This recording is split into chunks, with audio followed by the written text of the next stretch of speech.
So, first out today, well, very welcome everyone on the behalf of LPPDE and LAF. And the first speaker out will be Dan Caputo, a former HP strategist, who will share some of his vast knowledge in preparation for the upcoming in-person conference in Milwaukee also, where he will do a workshop that will be very interesting together with Carolyn Carter. So please, Dan, take the stage. Very good. Well, good morning, everyone. Good afternoon, good evening. Carolyn, I think you're going to kick this off for us today. I can do that.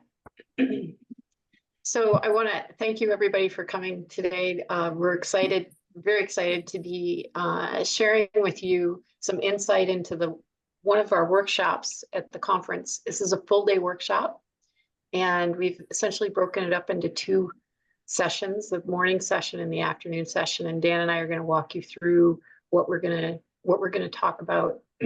So it's creating a healthy product development system using the foundational principles of LPPD to solve problems, overcome obstacles, and supercharge your product development process. And so we are going to, Dan, we can go to the next slide. Mm-hmm.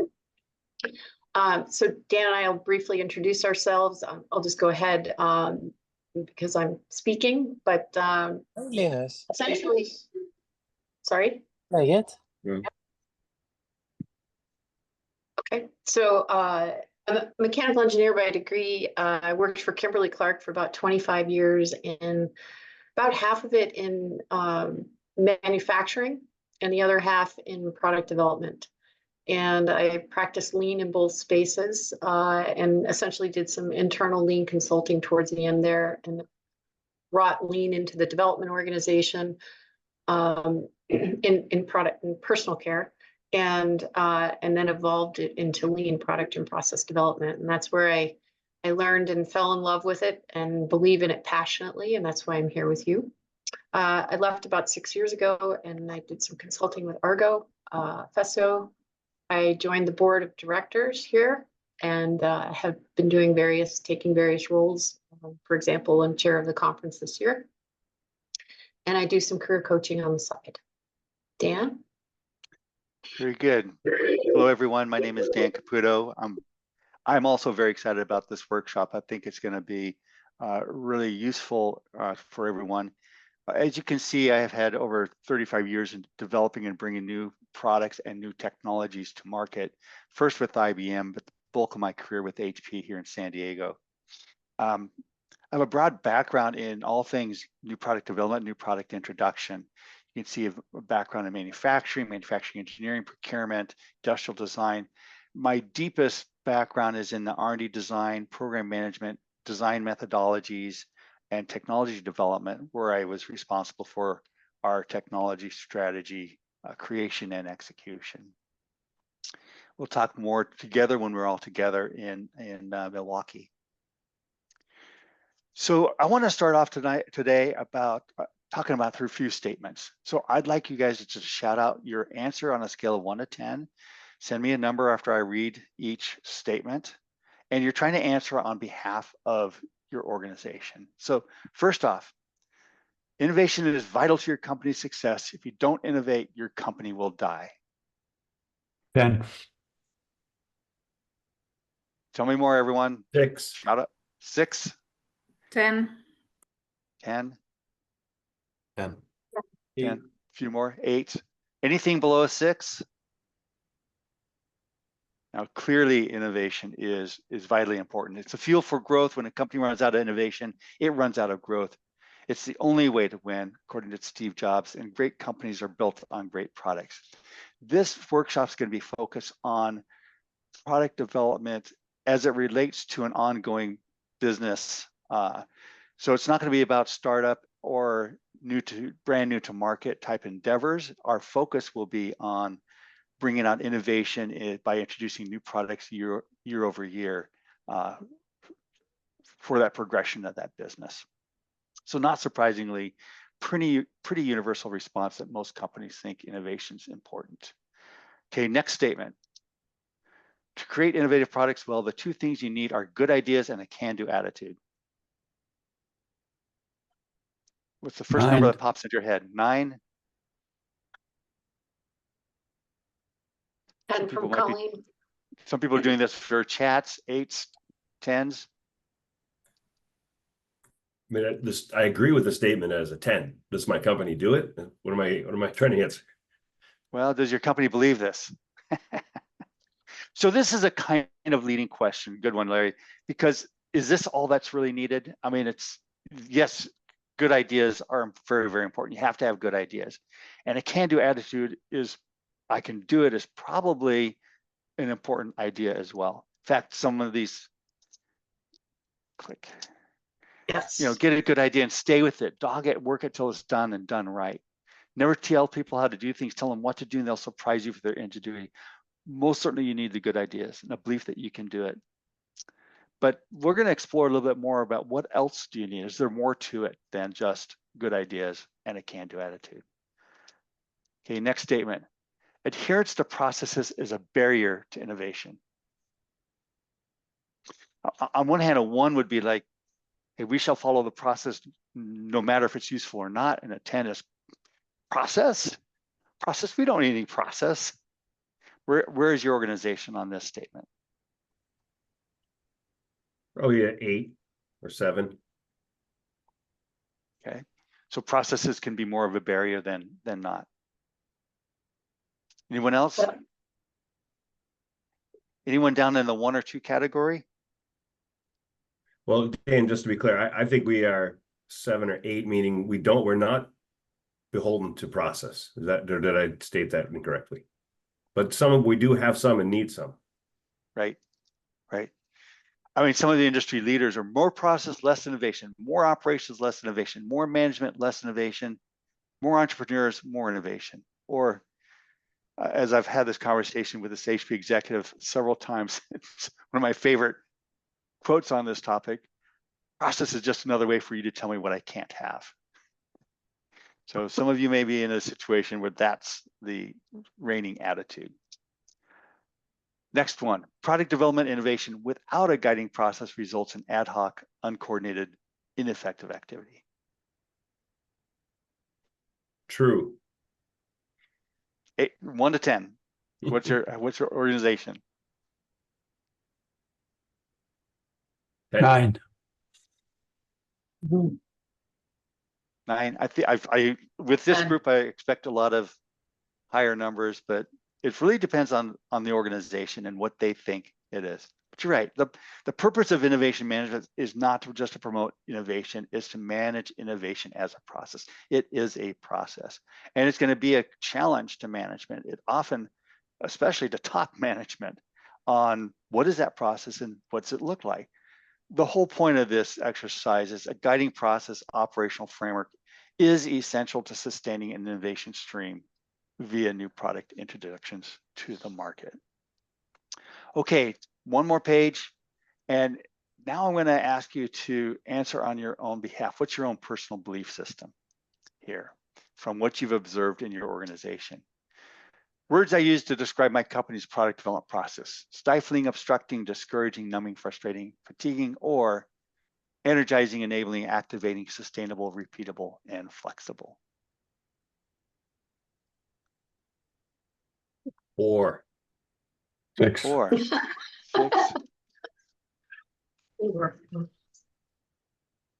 5. Someone says evolving. Okay, 4 is all over the map here, right? Great. Next statement. Most senior leaders at my company fully understand the product development process end to end and their role in its success. 1. Okay.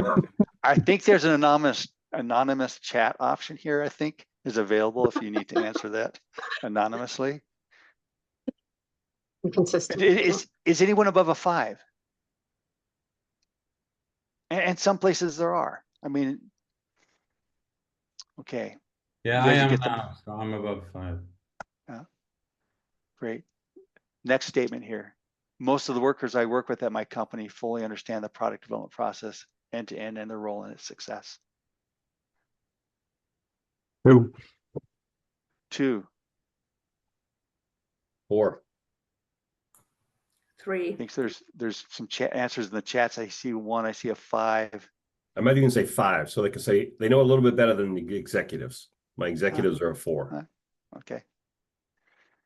Last statement here. I fully understand the product development process end to end and my role in its success. 10. And the obvious answer is 6. 10s all around. 6. Great. Yeah. We're having a little fun here, but the point is a couple of points here. The product development process really needs to be fully understood by all. And the second point is it needs to be intentionally fed and cared for no matter where you are in the market life cycle. So thanks for indulging me with those responses. This brings up the notion, a concept of P2P competency, and it's an imperative for a well-functioning, effective business. Where is your organization? Of the people engaged in product development, what's the percentage of people who understand it and what their role is in its success? Does your organization have high, medium, or low competency? And this notion of P2P competency, to me, it's very interesting because I found that an organization needs to be above some sort of critical mass, whatever level that is, to be effective, or else the P2P, the process development process, can really quickly go off the rails. Depending on where you are, you could be in an organization where there's a constant battle about what to do and how to do it, or everyone can be working better together on the other hand. So let me just step through this scenario. I don't want to spend a lot of time here. We'll spend a little bit more time in the workshop on this, but just a typical scenario that you might find yourself in. Typical technology company, when they first start out, it's a technology focused market. You know, as you go through the tornado, there's heavy technology invention, fierce competition, rapid technical advancement. Your leadership team may be heavily weighted toward the technology and product development. And there's a great understanding of how to do it and maybe how to do it well. If you're successful, it's being done fairly well. And as the market matures, innovation vectors change. And so there's a change in, over time, there's a change in leadership focus, organizational emphasis. And as you get toward a more mature market, maybe a late mature market, that new technology is no longer a core differentiator. So still important, it's needed to support innovation vectors. And perhaps leadership continues its changeover. You end up with a very different environment or situation. Products last longer in the marketplace. There might be a high changeover in people. So you may be experiencing a drain in experience levels of the people you work with. And the bottom line is, you know, innovation is crucial in all these stages. It is essential to understand and, importantly, intentionally feed and care for your product development process throughout each stage. So Hey, Dan. That's, yeah. What's the y-axis on that? Percentage of leaders. Thank you. I missed that. Percentage of your leadership background. Percentage of your leaderships who have this type of background. Good. Ah, okay, gotcha. So you have high percentage of leaders with technology background, perhaps in the beginning. It wanes over time. Marketing and business focus, finance focus. It gets more important as you go through the stages of the market development life cycle. But this is why we could develop this workshop, because we're taking people through and building up their level of understanding about the PDP is what this workshop is going to be about. So Carolyn, back to you. Yeah, so what we're doing essentially is climbing. We're going to set it up so that we're climbing the rungs of the product development process competency. Okay, and so in the morning, Dan, we've got a presentation, a two-part presentation essentially, where we're going to talk about conventional development and its pitfalls. And so, and then in the afternoon, we're going to talk about how LPPD can be leveraged, the principles of LPPD leveraged to create an entire product development system that essentially enables the innovation engine.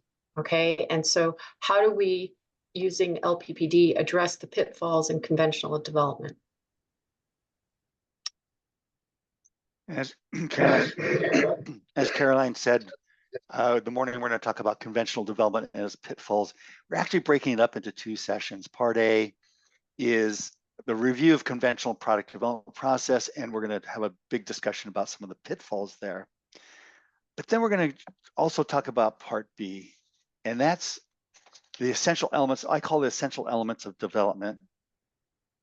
Hang on, my screen just went black. There we go. And this is applying elements to the product development process in this type of environment that I found to be most essential to actually making an effective project. When you're working with conventional, it doesn't naturally, it's an oversight mechanism. It doesn't naturally lend itself to good product development principles.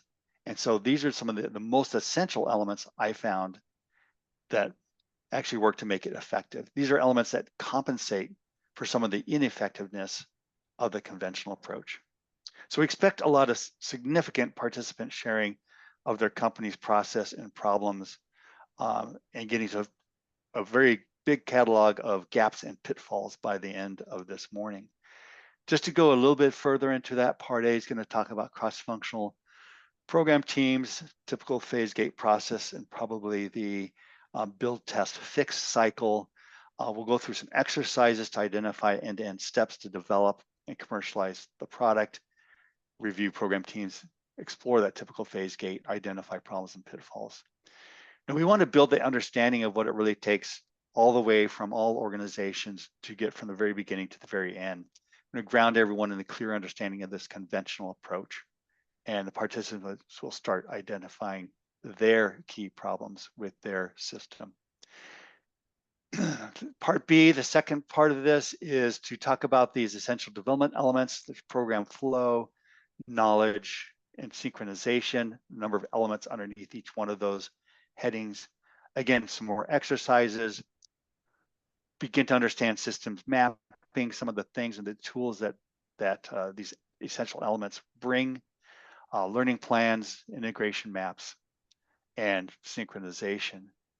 We want to build up that PDP understanding from just the conventional approach, which I found that surprisingly, many people, that's all they understood, or not even understood to the degree I thought they should. And I had to come and bring people up to the next level of, these are the things that we need to be effective, though, not just this conventional approach. So that's what this is. We're building up our understanding to some level to see how these essential elements result in a more effective project. We'll have a deeper assessment of participants' key problems to solve. We think it's important to get to this level before then we can bring in the 7+1 principles to show how that really augments and supercharges from that point. So by the end of the morning, we'll align on the conventional product development process, understand these fundamental principles that enable an effective development, flow, knowledge, and synchronicity. We'll talk about pitfalls, and then each attendee should have an understanding of where their current state is of their organization. And then we'll head to the afternoon. Okay. Dan, can you click it one more time? Yep. Yeah, so as Dan just said, the afternoon session is really taking all the LPPD principles and talking about how that creates and optimizes the innovation engine. Dan, one more click there. So we'll understand, when we talk about LPPD, we're gonna use what we call the 7+1 model. I'm gonna talk about that in just a minute. I really like to use that because it's a kind of a holistic approach to LPPD. And it's well organized, and it kind of covers all the bases fairly well. So we're going to use that as our foundation. And then we'll get it, once we've gone through that, we're going to take a step back and look at the pitfalls that came out of the morning discussion and talk about how the LPPD principles address those. And then also talk about how the LPPD principles apply to the entire enterprise, so that the system is repeatable and sustainable, and it's also driving value to the business. Those are kind of the key objectives of the afternoon. Dan? So the 7+1 model, some of you may have already seen this. I'm not going to go through everything in detail here, but what I want to stress is that it's based on the lean principles. It's quite different from how lean would be applied in manufacturing, because of the complexity and the systems components of development. So if you look in the upper left-hand corner there, yeah, perfect, Dan, thank you. That +1 component is incredibly important, because we need to understand how the development organization actually delivers to the business. And until we do that, we can't really measure the effectiveness of development to the business. So we're going to talk about how that works and measuring the throughput of the development organization. In other words, the number of programs that we can run through the development organization at any given time based on our resources. We can then begin to tie the output of the organization to the business forecast or the business demand. And so we're going to talk about how that works. And then we're going to go and move over to talking through how to manufacture customers. And that gets into immersing ourselves in the customer's world and how they interface with your products, understanding what they consciously know are going to drive value for them, what they unconsciously need, and then what the barriers are. And so there's a whole nice discussion and approach to that we're going to walk through. That provides input into the portfolio development, and we match up the desired manufacturing, customer need, marketing needs for the customers, and we tie those to our technical capability, and then we apply some processes to define what the resource needs are for those programs. And those essentially inform our operating portfolio. And over time, we can start to, based on the way the portfolio is set up, we can start to drive flow through the portfolio, which essentially delivers the takt time, which will deliver the benefit to the business and meet the business demand. So there's a really nice whole process there that ties the performance of the business and the output of the portfolio to the business. So that's a very interesting discussion. The next 2, 3, and 4, which are set-based design and reusable knowledge, they get into how to actually do the development work. And set-based design is a unique process, typically for lean product and process development. In other words, it's very often associated with it. And it uses a very thoughtful and a thorough approach to develop knowledge so that feasible design space can be created, and then you can converge down on the ultimate final product. And that sounds actually quite complicated. It took me some time to understand it, but we're actually going to break it down in a way that you'll be able to grasp if you attend. And it's a very powerful approach. And by actually executing set-based design, you, as an output, deliver trade-off curves, causal diagrams, and other types of knowledge that can be reused for future design work. And ultimately, that reusable knowledge is going to accelerate the rate of development dramatically, because you've documented it in such a way you can go back to it, refer to it very quickly, and understand what you know and what you don't know. So as you look at new programs coming in, it's easy to understand where new development needs to occur, or if it even needs to occur at all. So that provides a tremendous foundation for accelerating the rate of innovation in the future.